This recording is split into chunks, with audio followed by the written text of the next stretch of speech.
शनिवार को Shyam Shah medical college में कार्यकारिणी समिति की बैठक आयोजित की गई। इस बैठक में डीएमई डॉक्टर अरुण श्रीवास्तव शामिल हुए। डीन डॉक्टर सुनील अग्रवाल, अधीक्षक डॉक्टर राहुल मिश्रा, उप अधीक्षक डॉक्टर यत्नेश त्रिपाठी सहित अन्य चिकित्सक मौजूद रहे।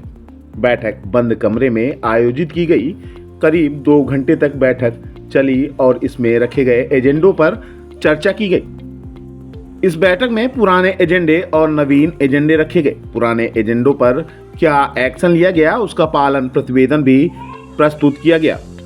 बैठक में मेडिकल कॉलेज की भूमि सीमांकन को लेकर भी चर्चा की गई और इसे जल्द से जल्द पूरा कराने के निर्देश दिए गए। इसमें कॉलेज के भी सदस्यों को शामिल करने के लिए डीएमई ने निर्देशित किया है। इसके अलावा नए एजेंडे में विभागों से आए नए डिमांड और मुद्दों पर भी चर्चा की गई। नए एजेंडे में 29 बिंदु शामिल किए गए थे, इस पर चर्चा की गई।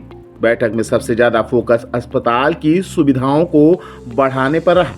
ओपीडी काउंटर बढ़ाने और मरीजों के बैठने, पेयजल आदि की व्यवस्थाओं पर ज्यादा फोकस रहा।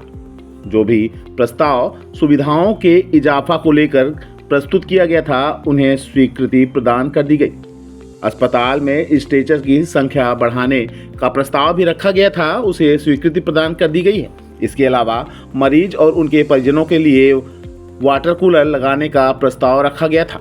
सुपर स्पेशलिटी में गर्मी को देखते हुए वाटर कूलर और कूलर का प्रस्ताव लाया गया था। शिशु रोग विभाग, नेत्र रोग विभाग, ईएनटी मेडिसिन विभाग से इक्विपमेंट का प्रस्ताव रखा गया था, इसे भी स्वीकृति प्रदान कर दी गई है। सर, आज किस संबंध में आगमन हुआ था, क्या रहा?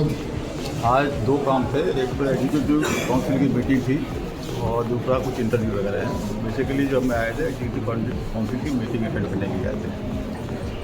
आज जो महत्वपूर्ण निर्णय हम लोग लिए हैं वो जनता के हित में ज़्यादा है। जैसे आपको उदाहरण के लिए ओपीडी में बहुत ज़्यादा रश हो रही है, मरीजों की भीड़ बढ़ रही है।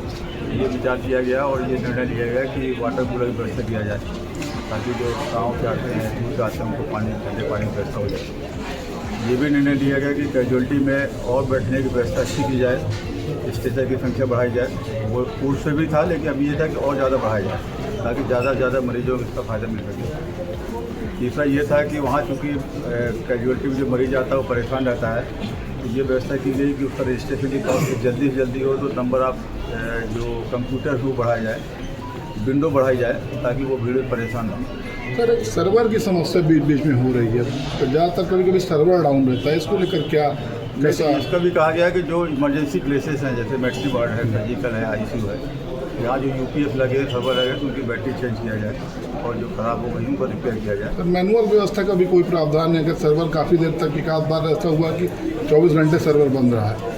नहीं, ऐसा तो बहुत कम हुआ, लेकिन जो इंजीनियर साहब ने प्रस्ताव दिए हैं कि लगभग 20 प्लेस ऐसे हैं जहाँ यूपीएस और ये सर्वर लगे हुए हैं, उसके रिपेयर के लिए 18 लाख रुपये और अगर जहाँ बैटरी चेंज करना है उसके लिए 20 लाख रुपये का खर्च किया जाए। मुख्य हमारे ज़्यादा से ज़्यादा मरीजों को सुविधाएँ अस्पताल में बढ़े, उसके लिए जो जो संभव चीज़ें थी, जो जो सुझाव दिए गए, सबने सहमति व्यक्त की गई, वो जल्द से जल्द क्रियान्वित होगा।